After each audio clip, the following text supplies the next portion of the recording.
Questions at all on Team MVP or the fastest responder? No. All right, guys, so what I'm going to do is go ahead. Actually, excuse me, I got one more within here I want to show you, and that is the wager slide. Now, the wager slide, just as it reads, allows your individuals to go ahead and wager or do a little bit of gambling their total current points on the very next question. So this is for individual points. So basically, if I'm sitting with 100 points, I wager 25% of those, and I get the question wrong, I'm down to 75 points. Okay, so the wager slide is always going to apply to the very next turning point question. Now, in terms of best practices, it's a good idea to put an individual scoreboard slide in right before this one so everybody can see how many points they currently have.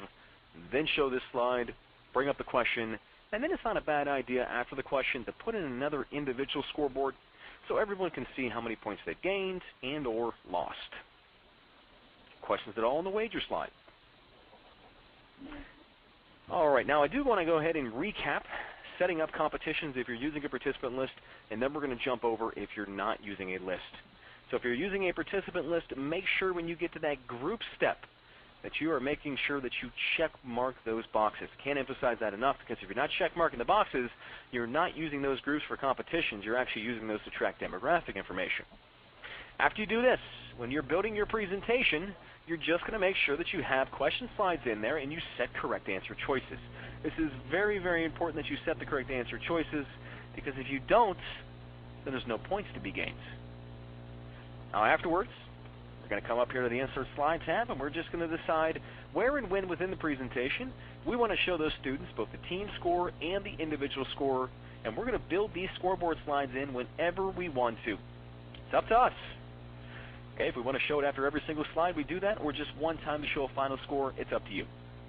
Remember, the team assignment slide is not going to be necessary because you've already inserted the teams ahead of time. Team MVP slide is something that will show you the most valuable player from every single team.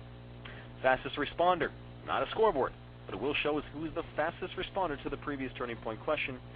And then the wager slide is something that will allow individuals to wager a certain percentage of their individual points on the next question. And yes, I am bypassing the racing leaderboards. They are not actually a game. All they are is just leaderboard slides that show balloons levitating across the screen, as well as horses kind of levitating as well. And yeah, I guess unless you're working with maybe second graders, it's probably not going to be too impressive to really anybody. That's why I normally don't show it in a training class, but it is there as an option. But basically, it's not a race. All it is a scoreboard. All right, so now I want to go ahead and change gears and talk about if you're not going to be using a participant list. So if you're not going to be using your participant list and you still want to run both team and individual competitions, when you're building your presentation, even before you start building in your question slides, one of the first things you want in that presentation is this team assignment slide. The team assignment slide will allow each student in your class to choose a team to be on for the remainder of the presentation. So let's say that Deb and I both picked we're on Team 2. We're going to be on Team 2 for the remainder of this presentation because we both hit button number 2. Now this slide can be completely customized. So it doesn't have to say please select the team, and you can also have up to 10 teams. But all the things on here are customized. We can represent the team names with whatever it is we want to. But remember, however the students answer this question is what team they're going to be placed on for the remainder of the presentation. Everything else is the same. Build in your question slides, set correct answers, put in your scoreboard slides, team MVP, fastest responder, the whole deal. But think about this. If I come to this participant scoreboard slide, if I'm using a participant list, it's going to show me the student's name. But in this case, I'm not using a participant list. But it can still identify who a student is via the device ID found on the back of the response card. Now, I've been in many situations where I've given live presentations and run competitions, and barely ever do I actually use a participant list. It is no problem for people to turn over to the back of their card, find a device ID, and match it up with what they see on the screen. It's usually very seamless, and it still adds to that engagement interactivity, and people still have a blast with it. That's going to be the same thing also for the Team MVP slide, where it says participant. It's going to be represented with the device ID, and also for the fastest responder, once again, it will be device ID. So the big difference between running a competition with and without a participant list is if we're not using a participant list, we're going to put in the team assignment slide, and when we come to these individual scoreboards, it's going to show us device ID instead of the student's name. Are there any questions at all in terms of running competitions? No. No, I don't think so. Okay. Let's go ahead and keep it moving then. We're going to move along to the next topic, which is demographics. Now, demographics is a way in which we can track our audience into individual groups. So think about when you're teaching. Think about the different ways you may want to track your students. That is demographics. I don't care if you want to track them by the color shoes they're wearing. In our case, that is demographics. Now, I've seen other teachers track it by who's free and reduced lunch and who's not, male, female, all kinds of different things. That's demographics. Now, just like running a team competition, setting up demographics is also going to depend on whether or not you're using a participant list. So if I am using a participant list, I can pre-assign each student to a demographic group ahead of time. If I'm not going to be using a participant list, then I need the students to let me know what demographic group they belong to, and they're going to do that by answering a demographic question. So let's first talk about if you're using a participant list. So either if you created it or haven't created it yet, will depend on what we do here. So if you need to create a participant list from scratch, once again, we're going through the list wizard. And just like with competitions, we're going to stop at step number 3. So if we stop at step number 3, remember, this is where we put in the teams for the competitions. But this is also where we assign groups for the demographics. So from here, let's say that I wanted to separate my class. Let's say I'm teaching high school. And I have freshmen in there.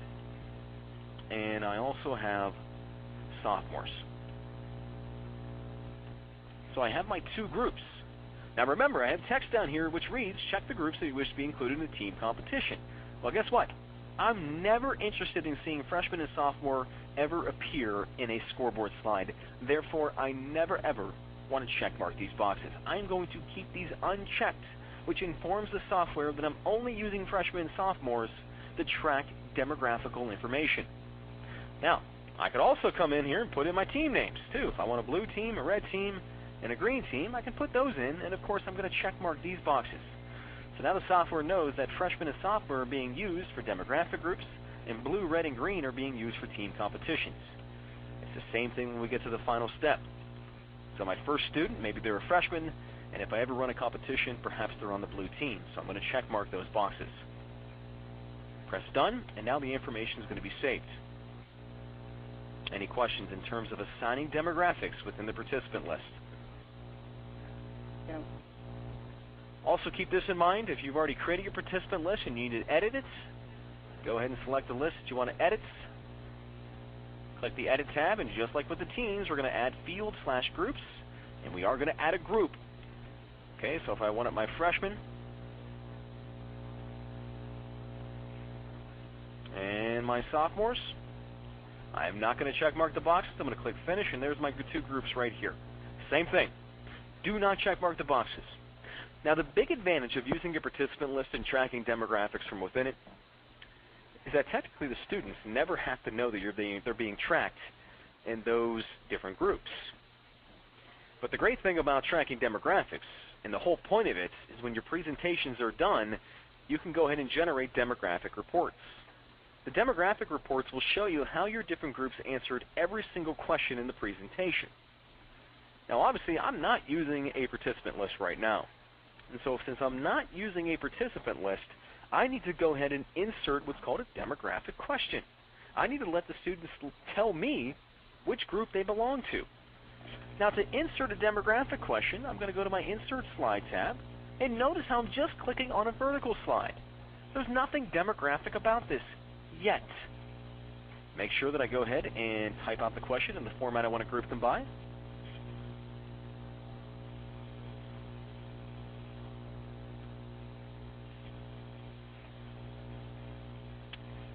Always good to learn how to type before you ever attempt to do any of this, though. Okay, so there's my 2 groups. Now, of course, there's nothing demographic about this question. Nothing at all is demographic. So I need to let the software know that I'm using this question to track my audience into these groups. Now, do I have anybody in my class today who's going to be using Office 2003? No. No.